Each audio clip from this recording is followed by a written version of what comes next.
Well, hey guys, and welcome back to another episode of Since You Asked. This is episode 17 alongside my co-host Alex. It's a great day. We're recording this in the afternoon. We'll just be honest. We're both sleepy. Yeah. We had somebody bring in, this is, as you all know, is Pastor Appreciation Month. And we had someone appreciate us with a Mexican fiesta. And wow. So if we doze off in the middle of this, like, you know why. Now we need a siesta. We do need a siesta from the fiesta. Yes. So, hey, glad you're with us today. We are getting ready to jump into an episode kind of format that we haven't done before. Yeah. Brand new. Yeah, brand new, never before seen. We've got some questions that we just feel like these maybe warrant a shorter answer, not a full episode. And so we've got 4 questions here that have been given to us directly by listeners of the podcast that we want to make sure we answer, but we feel like we can probably do that a little more timely. And so we've got some rapid fire questions. So again, if you've got questions, please send those to question at redbrushcc.org. There goes my pen. And we will answer those. We'll either do a full episode on it or we'll do another rapid fire episode. That's right. So and with that, last week we recorded, had just some issues that we weren't happy with, but you know what we were very happy with? Our coffee review. Yes, it was flawless. Always on point. So we're going to cut to that because it was such a good review. We don't want to miss that. Yep. So we're going to cut to that now, and we'll be right back to answer your question. Yes. So this past weekend, I had the ability to go visit some college students up in Charleston area, Mattoon, and we got some students up there, so shout out to them. So we stopped off at the Milk and Honey Coffee Shop. Nice. And this is their house blend. Okay. I picked up a bag from Columbia Street Roastery in Champaign, Illinois. So this would be the Milk and Honey House Blend. Okay. Freshly roasted. So they roasted this on September 18th. Wow. So less than a month ago. By most standards, that's still pretty fresh. That is very fresh. You want it to degas, and so it's had a few days to degas, and then I could make a joke there, but I'm not going you to. Really so could. Go ahead. So this lovely smelling blend. It does smell delicious. And I will shout out to Milk and Honey, Christian-based coffee shop up in Mattoon. Go check it out if you're in that area. They had signs everywhere as far as they have. Looks like they host a Bible study on a certain morning. Nice. For college students. There was notes of encouragement and a prayer board and just a really cool coffee shop. So we enjoyed our time getting to go there, and so wanted to check this out, bring it back for us to sample. Awesome. Okay. Well, we've got Columbia Street Roastery Milk and Honey House Blend. Roasted in one of my favorite cities in America, Champaign, Illinois. Yeah. Go Illini. And so automatically probably bumped up a few points. Yes. But let's check it out. It's hot. Let's go. All right. One sip. Everybody knows the rules. Very hot. Very hot still. Should take a little more time in between there. Oh, that's good. Yeah, I like that. Yeah. It's okay. So you and I have talked off air before that I have a local coffee shop, not super local, but kind of local, that has a blend of coffee that people like, but I do not. Yeah. And when you start this out, I'm like, oh no, it tastes just like that. But it doesn't. It's smooth. It's not acidic. It's not bitter at the end. It's a smooth coffee. It is very smooth. Okay. I taste. I usually don't like overly floral coffees. This gives me a little floral taste. Yeah. But not overwhelming. Yeah. I like it. I'm just going to admit I have somewhat of a head cold, and I'm missing all of those notes, but I'm going to take your word for it. No, that's good stuff. Okay. Gosh, the more coffees we rate, the more I feel like I've pigeonholed myself in certain things. 6.8. Okay. All right. And I mean that as a high compliment. That's a pretty good score. Hey, that's right. That's 6.8 with a head cold. That's right. So it's a 7.2 in a normal state of health. Well, if it helps, 6.8 is similar to what you gave the Sunrise Coffee Collective and Pete's Big Bang Roast. 6.9. Change it because it's better than both of those. 6.9 is what you gave Sunrise. 7.0.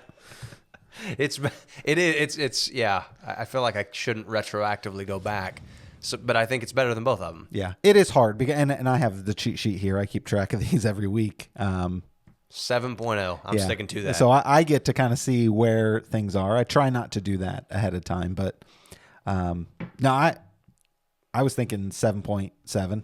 Nice. Okay. So I really like it. I think it's a really great cup of coffee. Yeah, and it's not. I didn't even see if it's a dark roast. It's okay. So it's on the darker side, which I like dark roast. Which actually we had a listener ask us a question. He's going to bump it up again. He's like, "Oh, I like dark roast." So. No, we had a listener ask us about some dark roast recommendations, and it still may be a little light for them because I think they were wanting like as dark as possible. Mm-hmm. But that's pretty stinking good. Yeah. I'm a big fan. So you hate to say it. I feel like we say it every week. Squirrely is still on top. Yeah. But at a composite score of 7.4, Cafe Brit is 7.8. Okay. And the only thing above that is Squirrely Joe's. That feels right. Yeah, it does. I mean, I think that's one of the best coffees that we've reviewed. Yeah, it really is. It's really good. Great cup coffee. So if you find yourself in Mattoon, definitely stop by Milk and Honey Coffee Shop. It's right there off the main road by O'Reilly's. I don't know. As you're driving in town. There's an O'Reilly's on every corner in a small town. Yeah. But, okay, so should they tell them Alex sent you? Like, will they know you? They would definitely know. Know you. Don't use my name because I've never met them. That would not get They you would not anything. know me either. They'd be like, okay, what's your, the guys from Since You Asked. Yeah. No clue. No, So. not ringing the bell. He was in here a couple weeks ago with some college students. Yeah, we got college students in here all the time. In a college town. That does not narrow it down. No, great place. Go check them out and pick up a bag of Columbia Street Roastery. Good work. Very good coffee. Highly recommended. And they also had an espresso roast there. So for our darker roast people, that might be there you go. A good option. Cool. Well, hey, it was a good find. Yeah. Hey, nice thanks. work. I'm always on the lookout for good coffee. So. What a good coffee review. Am I right? I have not stopped thinking about that coffee. That was good stuff. We're not drinking it today, sadly. I wish we were. But no, that was good stuff. So Milk and Honey blend, make sure you go get that. Go check it out. That's good stuff. Yes. So Alex, we've got 4 questions here that we're gonna rapid fire. Let's give some concise answers to this, but I think these are actually practical questions that people want to know. Like, how does this faith journey play out in my everyday life? Yeah. There are certain questions that come up as a believer walks through life, like, can a Christian do this, or should a Christian do this? What does the Bible say about these things? So we've got a couple questions that we're going to answer that are really more along the lines of those things. Can a Christian do this? And so, Alex, I'm going to ask you the first one. Should a Christian cuss? That's a very good question. And I'm waiting. This is going to be the perfect episode for Jonathan to bleep unnecessary words as we're speaking. He really should. Have you seen, that leads me to, was it Jimmy Kimmel that used to do unnecessary censorship? They take a lot of these news highlights and bleep them out unnecessarily. Yeah. Yeah. So if you're listening at home and you hear things being censored, I promise you it's not us. It's Jonathan. We have not said anything. Playing a joke on you. And I'm glad that the question was asked this way. Should Christians cuss? Yeah. Because can they? I mean, sure. Do they have the physical ability to? Yes. I mean, are you able to formulate words? There's where you put it in there, Jonathan. But should they cuss? With this verse or with this question and the next one, my mind always goes to, it's in 1 Corinthians chapter 10. All things are lawful, but not all things are helpful. Yeah. All things are lawful, but not all things build up. And in my younger years, my less, I will say, spiritually mature years, not that I've reached spiritual maturity, sure, but I was much more less. so. Yes, much less. Yep. I would hear that verse, all things are lawful, but not everything is beneficial. And I would focus in on it's okay for me to do this because, it's all things are lawful. Yeah. But as I've grown, I've seen not all things are helpful. Yeah. And that would be my question for someone asking, should I be able to use this sort of language? Is it helpful? Is it beneficial? What's the purpose for using that sort of language? Yeah. I do think that it's hard for me. I know there's an old story, preacher's story of a gentleman who gets up. I think it's Tony Campolo, gets up and he's talking about, to his congregation, such and such and such and such, and damn it, they're all going to hell. and he said, and right now you're more upset that I said damn it, and not that all these people are going to hell. Yeah. And it should upset us more, and so he used that as a, I guess, effective way. Yeah. Are there times that we can use words that are going to emphasize a point? Possibly. Yeah. But what's the benefit to it, and what's the drawback to it? Yeah, I think intent is really the key behind that. And so, you went to 1 Corinthians. I think Paul addresses, a lot of this issue of freedom earlier on in chapter 9 too. In verse 19, he says, though I am free and belong to no one, I have made myself a slave to everyone to win as many as possible. Then he goes on to say, to the Jews, I've become like a Jew to win the Jews. To those under the law, I became like one under the law, though I myself am not under the law, so as to win those under the law. And he goes on. And the point is like, he's not going to do something that will alter the faith of that particular person. And so when it comes to cursing, I would start with this. Is there a benefit to it? I would say like the vast majority of the time, no. Another word would probably be fine in its place. Yeah. But I also think like we want to make sure that our speech is building people up. And it is very rare that a curse word builds someone up, because the intent is generally to either tear someone down or to, highlight the anger of a situation or whatever. And so I think we need to understand that our words have power and they are meant to build each other up. Let me give you a real life example. And this is kind of a humbling one to say. Every once in a while, I'll let one fly. And I shouldn't. It's normally, someone pulls out in front of me, or, you're startled and you say it. Okay. So I said it in front of my kids once. I think my older two, the S word. And so I want to emphasize that. I said that a little quick, the S word. And so I said it in front of my kids, and I told them, I said, guys, I'm sorry. I shouldn't have said that. I got startled, slipped out. Dad, sorry. I apologize. Later on, we were listening to the radio. This is a couple weeks later, and we hear a song, and that word is played again. I'm like, we got to change the song. We don't say that stuff. And my son, who's he's 7, he says, Dad, you say that word. Now, I don't say that all the time, but he had already picked up like, hey, that is something that my dad has said. And so it started to give this allowance in his mind that this is okay. So I want to, the reason I say that story is I want to be mindful of the example that it is setting for someone else. It doesn't have to be a kid. It can give another believer the impression that, you know what, I don't have to watch my tongue because they said it. And so if they said it, then surely it's okay for me. Intent is key, but I think, okay, if I'm not going to say that in front of my kids, if I'm not going to say that in front of the church, it probably means it's just not something that I should make a habit. And I get, like, for me, my grandpa was one that he cussed all the time. I love my grandpa. We were really close. And there were certain words he used very frequently. There's other words he would never dare use, at least in front of me.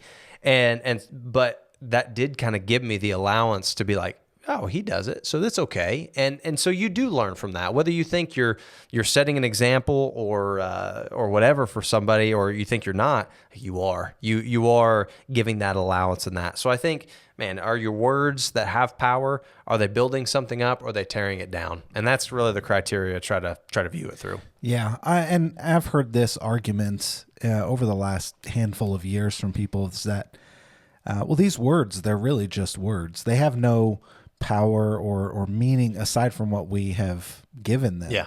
And so if we don't treat them as if they're these awful things to say, then they're really not. Mm-hmm. And I understand that. But my question to kind of go along with what you were saying is, but people in our culture, even if you have that mindset, well, I can say these words because they're just words. Yeah. Other people hear that, and Yep. they may not have that same point of view where they say, right. you are saying some things that are unbecoming of a Christian to say. Yeah. And so, again, what's the point? Is there a better way that you could say it? Yeah. And usually there is. Yeah. It's just sometimes in our frustration, in our anger, Yep. we lack the clarity to come up with that better word. Yeah. So I don't want to get legalistic about this No. and act like this is the unforgivable sin. But at the same time, we do have to remember we are being cultivated and formed and shaped more into the image of Jesus as we obey him, as we seek his will more. And I think part of that is seeking to clean up our speech. I think we want that to model the speech of Jesus, and certainly those words would not have been on his lips, especially the flippant way that we often throw them out. Mm-hmm. So I think that's another thing to consider. Like, am I growing in maturity, and is that practically playing out in the way that I speak to people? Yeah. So, and a couple verses just to kind of drive this point home and finish out. Paul talks about it pretty frequently, but Ephesians 4:29, let no corrupting talk come out of your mouths, but only such as good for building up, as fits the occasion, that it may give grace to those who hear. And James, of course, says a lot in chapter 3 about taming the tongue. But he says this about our tongue: with it we bless our Lord and Father, and with it we curse people who are made in the likeness of God. From the same mouth comes blessing and cursing. My brothers, these things ought not be so. Does a spring pour forth from the same opening both fresh and salt water? Yeah. Can a fig tree bear olives and a grapevine produce figs? Neither can a salt pond yield fresh water. Our language should be that which builds people up. It should be something that is of benefit to people. And I think this goes beyond cursing or swearing. Even the things that we say, if we're gossiping, if we're making jokes at the expense of another person, we're sinning in the same way as if we were a curse. Yep, absolutely. So, can they? Well, I guess they physically can. Should they? I think we should see the evidence of Christ working in our life, and I think part of that should be the way that we speak. That it should be cleaned up as we mature in Him. And so, but we realize we're all on this journey. There's been some things that have been ingrained in people, and but we're in this together. So I think we need to keep building each other up in that. Yep. Okay. Question number 2: should Christians watch R-rated movies or content? Wow. Yeah, that's a tough one. Again, what one are you wanting to watch is what I want to ask. Well, and honestly, I think that's the fair question to start with. Mm-hmm. What is it that you're wanting to watch? Passion of the Christ is R-rated. Right. So, and that's the thing. Yeah, if we tell people we want them to go to God's Word, there's lots of R-rated portions. Oh, man. Judges would be a fantastic... I would watch that. Judges would be a fantastic movie series, but it would definitely be R-rated. Absolutely. And... I mean, there's the saying, a Jewish boy can't read Song of Songs until he's becomes a man. Yep. There's parts of the Bible that would not make regular cable, television programming. And so we have to be aware of that. At the same point, what is the purpose of those stories in the Bible? And likewise, what is the purpose of the movie that it is we're wanting to watch? Yeah. Is it gratuitous for the sake of being gratuitous, or is there a point to it? The Passion of the Christ. I think of a movie like Schindler's List. Not meant to be soft and delicate. Yeah, it's meant to drive home a point about the brutality and the awfulness of what was experienced by the Nazis. Yeah, such a good movie, by the way. Very good movie. And I think of Saving Private Ryan. It shows the realities of You war. are on a roll, man. Those are great movies. But they're great for a reason. Yeah. They force you to reflect on what the human condition is. They force you to reflect upon the realities of war, the realities of the atrocities that have gone on. Mm-hmm. Or are you simply turning on something that is, like I said, gratuitous for the sake of gratuity? Yeah. I'll give an example of mine. I'm not a huge horror movie fan. I know it's October. But when the first Saw movie came out, Yeah. it was psychological. There was something to it about, they had to make a choice and all these things. Now the violence was a bit over the top, and I don't like that sort of gratuitous violence. Right. And so I was back and forth on that. But my buddies were really into that sort of movie. Mm-hmm. And so when the next one came out, we went to see it. And I was like, oh, they're leaning the other way to where now it's just how much gruesome violence can we pack into this thing? And that's what I'm like, I'm out. Yeah. I'm all for a good story being told, causing you to really stop and think about the characters that are being developed, the sequence that's taking place, the choices that have caused the person to come up to the point that they're at. What sort of redemption is there? If they make me think more about that sort of thing, then it's got my attention. Yeah. Now, I will say there are certain boundaries I've drawn in my movies and TV shows that I watch. And so for me, I will check resources like IMDb. Mm-hmm. We usually have a list of a parent's guide. There's Common Sense, Media, Plugged In. Yeah, that was the one. I Plugged In, I think, is radio. run by Focus on the Family. Okay, yeah. But those are places where other people have gone in and kind of reviewed what sort of content is in them. And so I'll usually go on. For me, I don't want to watch anything that has a lot of nudity. Mm-hmm. That goes to my past struggles with pornography. I don't want to open myself up to that sort of thing. Yeah. And so I would say if you have some sort of thing where you say, you know what, I find that when I'm watching movies that have a lot of language, foul language, maybe it's just R-rated because of language, but that kind of enters into my mind and I'm more likely to say those things, then maybe you should draw the line there. That's a great evaluation tool. Like, do I struggle with this outside of just this particular setting? And if I do, why would I want to watch something that highlights that and causes me to, pretty inevitably, to spiral back down that rabbit hole? I think that's a really good evaluation tool. So, no, I agree with you, Alex. I think there are a lot of R-rated movies, and I know they don't get the R rating in shows, but that level of mature content that is just that way to be that way. There's no storyline, like you said. Those movies that tell a story and illustrate a fact or a virtue or whatever it is, that can be beneficial, but there are things like I know when I was a kid, like the National Lampoon movies or the Van Wilder ones were there, and it was like they were filled with sexual innuendos and all that stuff just to do that, and coarse joking just to throw those in there. One of the most frustrating things for my wife and I is when we're watching a show and like we're into it and then they throw something in, like they'll throw a sex scene in, or they'll throw in just dirty language or coarse joking, whatever. And it's like, this series or this show would have been perfectly fine without it. Like, they just threw that in to be gratuitous and throw it in, and there was no real storyline reason for that to enter in. That's always the most frustrating. I've tried to take the approach of, okay, would I watch this with my kids in the room? And if I wouldn't, most likely, now there are certain, I wouldn't watch Saving Private Ryan with my kids in the room either. But if the answer is no, it's probably an indication that I shouldn't watch it myself, depending on the reason why I wouldn't let the kids watch it. And so I think, also you're right. Like, do past struggles dictate that I should or shouldn't watch this? If it's something I've dealt with or am dealing with or have a weak spot towards, and that's glorified in this, probably an indication I should stay away from it. And so I don't want to go wholesale and say, nope, no R-rated movies whatsoever, because there are some that just for certain reasons have that.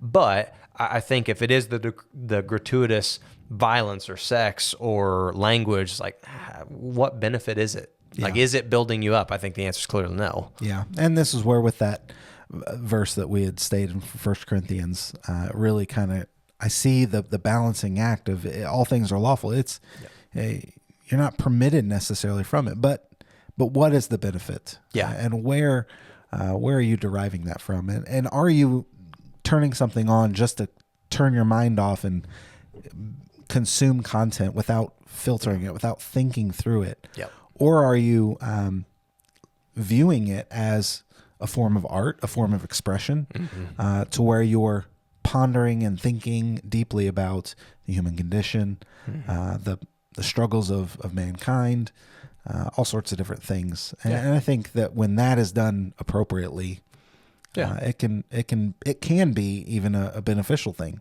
To see and to think about some of those things. Well, I think let's end with this part to this question. Paul writes in Philippians 4, verse 8, "Finally, brothers and sisters, whatever is true, whatever is noble, what is right, what is pure, what is lovely, what is admirable, if anything is excellent or praiseworthy, think about such things." And again, there's an evaluation tool. Like, hey, is God honored by my watching this, or is this gratifying my flesh? I think there's a really, really good evaluation tool to say, yeah, probably should stay away from this, or no, I think this is okay. Yeah. So, very good. Okay. Third one. Boy, this is a doozy. Yeah. So the third one is very timely. How should a Christian navigate such a contentious political climate? Very carefully. Yes. This is, you get, I don't know how many, as of this recording, I don't know how many days we are out, but it's in the 20s. I mean, we're very close to the 2024 presidential election. And to be honest, you get to this point, and I think there's just election fatigue. And that's where I'm at right now, is just, you can only get upset so many times, or you can only get, frustrated so many times before you're just like, I'm just over it all. However, I think as you look at the divided political climate of our culture today, there is not much middle ground. I think there is there, but we're told you can't be in that middle ground. Like, you pick an extreme one side or the other, and that's your team, and your job is to defeat the other team. Yeah. So I think we're seeing that play out in our culture. And I think for Christians, and that's obviously who we're talking to specifically here, there is an important thing to remember. As you go to the ballot box, and we certainly have our own political ideologies and political opinions, but the bigger point in this is that the Savior is not on the ballot. So that doesn't mean there's, it just doesn't matter. I'm not saying politics don't matter at all, but excuse me, I think what's important is that as you go to the ballot box, you realize that the Savior of the world, much less our country, is not on the ballot. Yeah. Christ is the one who will save us. Christ is the one who has a kingdom that will never end, and he's not being voted on. Like, we one of the things that's often talked about is, well, you got to vote for the lesser of two evils. Well, when you're dealing with two flawed humans, that's the best you can get. Yeah. Like, that's the best you can hope for, is the lesser of two evils. And so, excuse me, again, I think it's important for us to understand what we are voting for and what we're not. And what we're not voting for is the person who is going to save America, but even on a greater sense, the world. Yeah. And it needs to be said as well that Jesus being in control of his kingdom, it would be quite a step down in power for him to simply take over the White House. Yeah. He is enthroned far above what we can imagine. Yeah. And so, it's important to remember that his kingdom is so much greater than the one that we are concerned about over these next few weeks. That's absolutely right. And you can take solace in this, that whoever ascends to the White House is put there by God. Yeah. We're told God has put these people in positions of authority. Now, you can argue sometimes that is because of blessing. Other times it's because of judgment. Like, that's not the point of that comment, though. The point of the comment is whoever ascends to the White House is who God has ordained is going to be in the White House. And the bigger thing that it should point us to is trust the one who has appointed these people into the White House, not them themselves. Yeah. Trust the one who has the power to remove and install kings and presidents and emperors. Like, trust that one over this person who's going to be in here for 4 years. Trust the one whose reign is never going to end. Absolutely. One thing I want to kind of highlight with this, our culture, especially over the last 8-10 years, we've gone away from kind of the decorum, political decorum of respect. Things have gotten so polarizing. And I think it's worth noting there are Christians. I think Republicans need to hear this. There are Christians who identify as Democrat. And I think some Democrats need to hear this. There are Christians who are Republican. And most importantly, they all need to hear this. God doesn't have a monopoly on one party or the other. In fact, neither party's platform was handed down by God. Yeah. They are written by man, not written by God, and they're man-made. They're going to be flawed. Yeah, and neither one is completely right. Neither one's completely wrong. Yeah. So, okay, what approach should a Christian take, depending on who wins this election? If Donald Trump wins, pray for him. Yeah. If Kamala Harris wins, pray for her. We want them to, first and foremost, we want them to know Christ. Yeah. I mean, we want him to save them. We want them to give their lives to him. And we want them to govern out of the overflow of what God is doing in their life. And so we should be praying, regardless of who wins this election. We should be praying for that leader, because we are under their authority in some regards. So yes, we want them to lead in godliness. And so regardless of who it is, we ought to be praying for them. We want to see them succeed. I think that's part of the polarizing problem is, like, if my party's candidate doesn't win, it's almost as though we want to see that candidate fail. And it's like, why? They're leading our country. We should want them to succeed. Now, I get there's a whole lot of policy things that come into play there, so we won't hit on all that.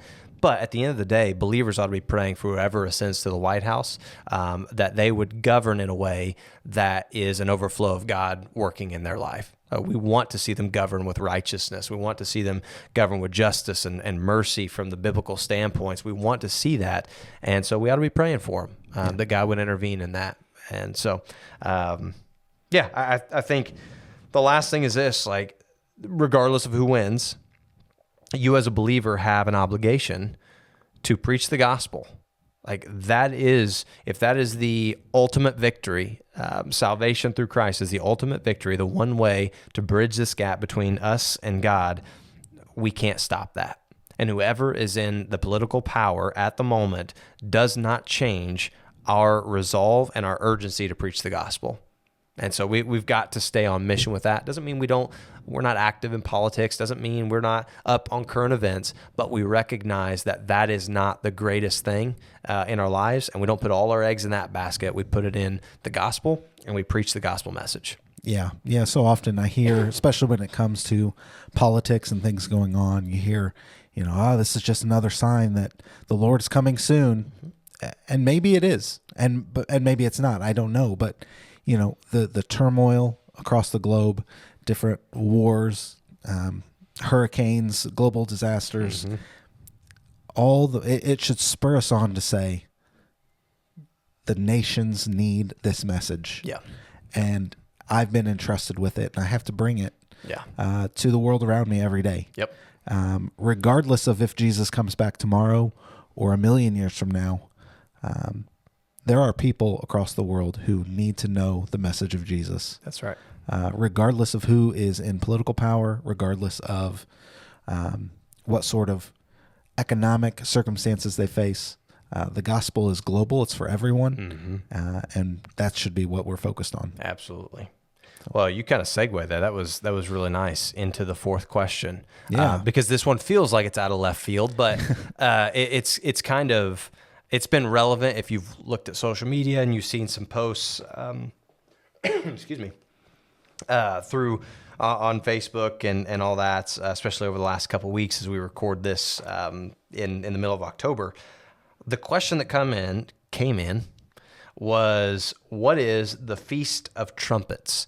And the reason for this question is because there's some wacky Facebook posts that come out around any Jewish holiday. And so people are asking, like, what is this? How should a Christian approach this? What do we make of all of this? And so let's get into what is the Feast of Trumpets? What does it lead to? And why does it matter to a Christian today? So, Alex, here's what I'm thinking. So basically, here's what happens. The Feast of Trumpets is kicking off a 10-day period of anticipation, 10 days of awe, and remembering who God is and the power that he possesses and what he's done. Of course, this is a Jewish holiday, so for the people of Israel, how he has protected them, how he has saved them. And so it's a reminder of that, but it's also a call to repent, to purify yourself before God, to trust in him for that forgiveness. And it leads, over those 10 days, it leads to what was just celebrated last weekend as we record this, October 12th, I believe, was Yom Kippur. And so that is the day where essentially they are calling out to the Lord and preparing to meet the Messiah. And so obviously they don't always get that correct, but for us as Christians, we look at the Feast of Trumpets not as a reason to get freaked out, but in fact, the opposite, a reason to say, God, you have been good to me. You have been merciful to me. You have been gracious when I don't deserve grace, and you have sent your son to die for me. And so it is a moment where we step back and reflect what Christ has done for us. And then when you get to Yom Kippur, obviously we don't celebrate it much near like the Jewish people do. In fact, maybe some of you didn't even know it existed until now. But what the reminder is like, there's a day coming where I am going to meet Jesus face to face. And I need to be prepared now. I don't need to wait, till I feel like I'm high enough in age where, okay, I could die at any time, so let's get right with the Lord now. It could be today. Christ could return today. We could die today. And so we need to be prepared to meet the Lord. And so it's this moment to examine yourself, to remind yourself of the quickness of life, and to prepare for an eternity with Christ or apart from Christ, depending on who you say Jesus is. And so we as Christians need to look at that, not as a reason to fear, but a reason to look introspectively and remember how good God has been to us, and to thank him for that and trust in Christ. Yeah.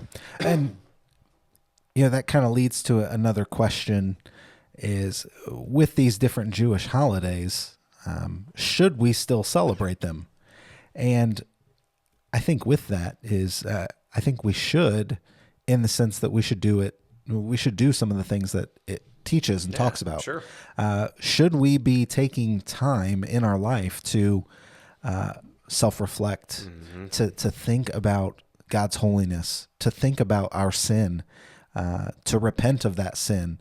That's something we should do more than for 10 days a year. It's something we should do regularly. In fact, we encourage our people to do that each and every week during the time of communion. Yeah. And it's a wonderful time to recognize, God, my brokenness has led me far from you, and your love for me has led you to draw near to me through Jesus. Yeah. And so it's not something that we should just brush off and say, well, that's a Jewish thing, I don't need to do that. Or it's something we should say, well, okay, the point of that is this.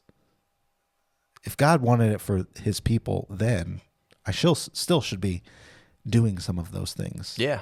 Yeah. I think, of course, I know there's more intricacies to the Feast of Trumpets. Rosh Hashanah is what it's also known as. I know there's more intricacies to Yom Kippur, so I don't mean to do any disservice to that, just kind of giving a basic overview.